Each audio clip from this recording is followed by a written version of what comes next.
بسم اللہ الرحمن الرحیم۔ السلام علیکم دوستو۔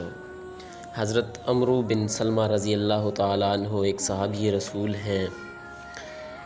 دوستو، کیا آپ جانتے ہیں کہ یہ وہ واحد صحابی ہیں جنہوں نے کفر کی حالت میں قرآن پاک حفظ کر لیا تھا؟ دوستو، اس کا واقعہ کچھ یوں ہے، بڑا دلچسپ حیرت انگیز ہے۔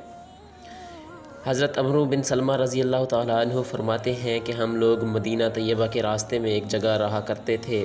وہاں کے آنے جانے والے ہمارے پاس سے گزرتے تھے۔ جو لوگ مدینہ منورہ سے واپس آتے، ہم ان سے حالات پوچھا کرتے تھے کہ لوگوں کا کیا حال چال ہے، جو صاحب نبوت کا دعویٰ کرتے ہیں ان کی کیا خبر ہے۔ تو وہ لوگ حالات بیان کرتے کہ وہ کہتے ہیں مجھ پر وحی آتی ہے، یہ آیتیں نازل ہوئیں۔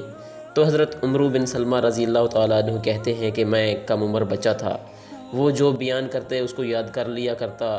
اسی طرح مسلمان ہونے سے پہلے ہی مجھے بہت سا قرآن شریف یاد ہو گیا تھا۔ عرب کے سب لوگ مسلمان ہونے کے لیے مکہ والوں کا انتظار کر رہے تھے۔ جب مکہ مکرمہ فتح ہو گیا تو ہر جماعت اسلام میں داخل ہونے کے لیے حاضر خدمت ہوئی۔ میرے باپ بھی اپنی قوم کے چند آدمیوں کے ساتھ ساری قوم کی طرف سے قاصد بن کر حاضر خدمت ہوئے۔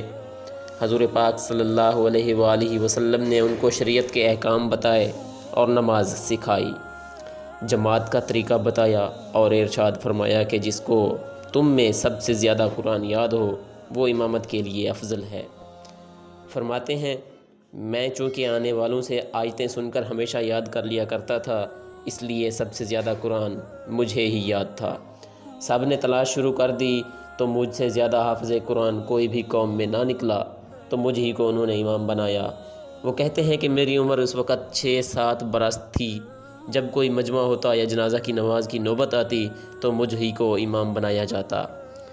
دوستو، اس میں ہمیں کیا سبق ملتا ہے؟ سوچنے والی بات یہ ہے دوستو، یہ دین کی طرف طبعی میلان اور رجحان کا اثر تھا کہ اس عمر میں بغیر مسلمان ہوئے قرآن شریف کا بہت سا حصہ یاد کر لیا۔